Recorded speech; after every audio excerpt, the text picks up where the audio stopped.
Obrigado. Para apresentar o projeto de resolução do PCP, tem a palavra o Sr. Deputado Agostinho Lopes. Obrigado, Sr. Presidente. Sr. Presidente, Srs. Deputados. Se alguém quiser saber como foi possível atingir os atuais níveis de endividamento em Portugal, olhe para a história da beterraba sacarina. Um bom exemplo das políticas de direita. Aliás, o projeto do PSD é mais um ato de contrição de pecados antigos. E esperamos que não seja apenas propaganda, como acabou ontem de fazer a Sra. Ministra da Agricultura, com o anúncio de 29 milhões de euros para regadio para combater a seca. Investimentos do PRODER já previstos e que só farão efeitos daqui a uns anos.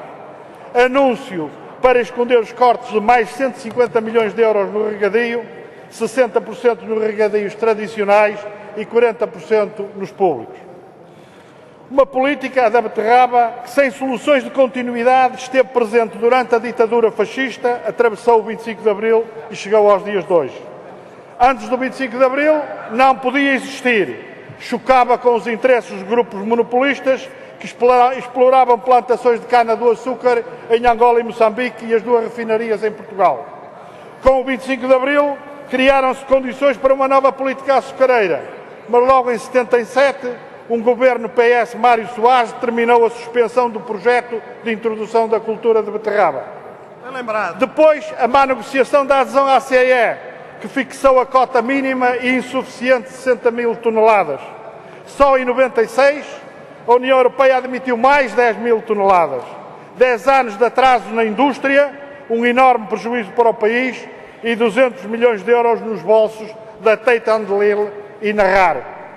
Mas o mais extraordinário foi o esforço de governos PSD e PS para meter as raposas na capoeira, permitindo a sua presença no processo do projeto e no capital da nova unidade industrial. Unidade que teve um apoio do Estado de 50 milhões de euros num investimento total de 80 milhões.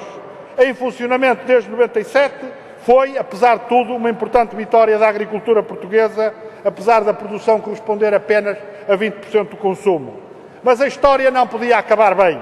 Em 2006, a União Europeia reabre o debate sobre a OCM do açúcar para reduzir a produção europeia, onde a Alemanha e a França, lembre-se, tinham 61% da produção.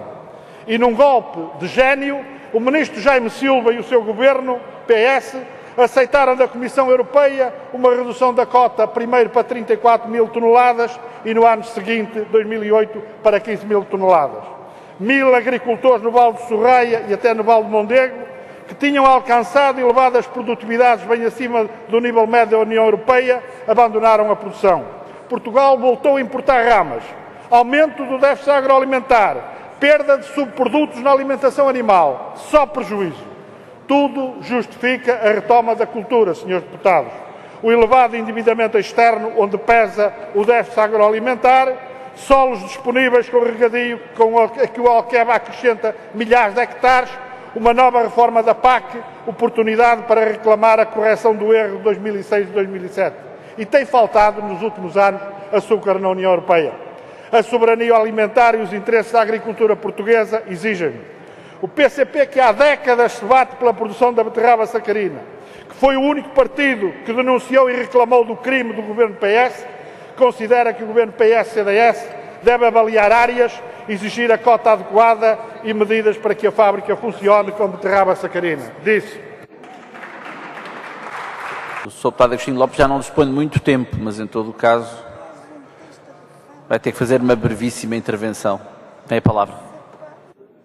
Muito obrigado, Sr. Presidente. De uma forma muito rápida, eu gostaria de concluir este debate dizendo que o CDS está claramente com muitas dúvidas relativamente à possibilidade da beterraba sacarina no nosso país, portanto mantém uma posição conhecida.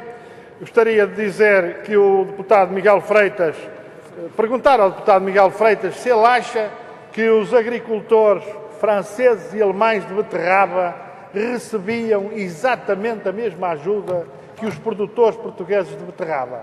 Não recebiam, Sr. Deputado. Sr. Deputado, e esse é o grande problema da redistribuição que nós defendemos do ponto de vista da reforma da PAC e que, infelizmente, mais uma vez, não se vai verificar. Vai manter as diferenças substanciais, perdendo qualquer sentido, inclusive a palavra competitividade, quando falamos entre competição e concorrência entre a produção agrícola desses países e de Portugal, no quadro da União Europeia.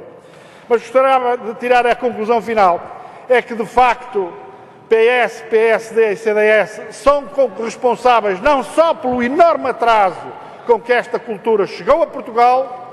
Depois o PS tem a responsabilidade direta pelo facto dessa cultura acabar no nosso país, mas gostaria de deixar muito claro que PSD e CDS estiveram completamente mudos perante o processo do então Ministro da Agricultura, Jaime Silva, de liquidar esta cultura. Não se ouviu uma palavra nem de PSD, nem de CDS, relativamente a este problema. Esperemos, de facto, que o projeto de resolução do PSD não seja apenas propaganda. Disso.